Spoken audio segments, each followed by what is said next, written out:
Hi friends, அஸ்ஸலாமு அலைக்கும். இன்றைக்கி நம்ம சேனலில் பார்க்க போகிறது ஒரு புதுவித சட்னி தாங்க. புதுவித சட்னின்னு பார்த்துட்டிங்கன்னா வரமிளகா, மிளகாய்த்தூள், மஞ்சத்தூள் இதெல்லாம் நம்ம போடாமல் பச்சை மிளகா மட்டும் போட்டுட்டு செய்கிறது. பச்சை மிளகா, தக்காளியெல்லாம் போட்டுட்டு ஒரு வித்தியாசமான ஒரு சட்னி தாங்க. இது வடை, தோசை, இட்லி எல்லாத்துக்குமே சூப்பராக இருக்கும்.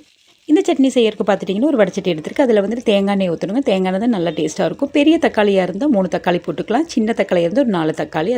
அதுக்கப்புறமா பார்த்துட்டிங்கன்னா காரத்துக்கு வந்து ஒரு 4-5 பச்சை மிளகா போட்டுக்கலாம். நான் ரொம்ப காரம் வேணும்னா உங்களுக்கு அதுக்கு ஏற்றா போல் நீங்கள் போட்டால் போதும். அப்புறம் வந்து கொஞ்சமாக புளி, அப்புறம் உப்பெல்லாம் போட்டுட்டு கொஞ்சம் நல்லா வணக்கி விடணும். தக்காளியில் பார்த்துட்டிங்கன்னா நல்லா வெந்து உடஞ்ச உடனே அதுக்கப்புறமா வந்துட்டு ஸ்டவ்வை ஆஃப் பண்ணிடணும். ஸ்டவ்வை ஆஃப் பண்ணிவிட்டு ஒரு டீஸ்பூனோ இல்லாட்டி ஒரு அரை டீஸ்பூன் அளவுக்கு வந்துட்டு முழு மல்லி இருக்குது இல்லைங்களா, பச்சை மல்லி, அதையும் போட்டுட்டு அதுக்கப்புறமா ஒரு கைப்பிடி அளவுக்கு தேங்காய் துருவலும் போட்டுட்டு நல்லா வந்துட்டு இந்த மாதிரி மிக்ஸ் பண்ணிகிட்டே இருக்கணும். அப்போ அந்த வடைச்சட்டியோட ஹீட்லேயே வந்துட்டு அது நல்லா வந்து ஃப்ரை ஆகி கிடைக்கும்.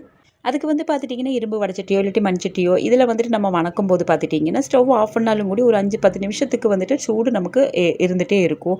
நல்லா ஹீட்டாகவே இருக்கும். அதுலேயே வந்துட்டு நல்லா வதக்கி விட்டாலே போதும். அதுக்கப்புறமா ஆறின உடனே பேஸ்ட் பண்ணிடலாம். அவ்வளோதாங்க. நீங்களும் கண்டிப்பாக ட்ரை பண்ணி பாருங்கள். இட்லி, தோசை, வடை, உளுந்து வடை எல்லாத்துக்குமே அட்டகாசமாக இருக்கும். இந்த சேனல் வந்து உங்களுக்கு பிடிச்சிருந்தா சப்ஸ்கிரைப் பண்ணுங்கள். தேங்க்யூ.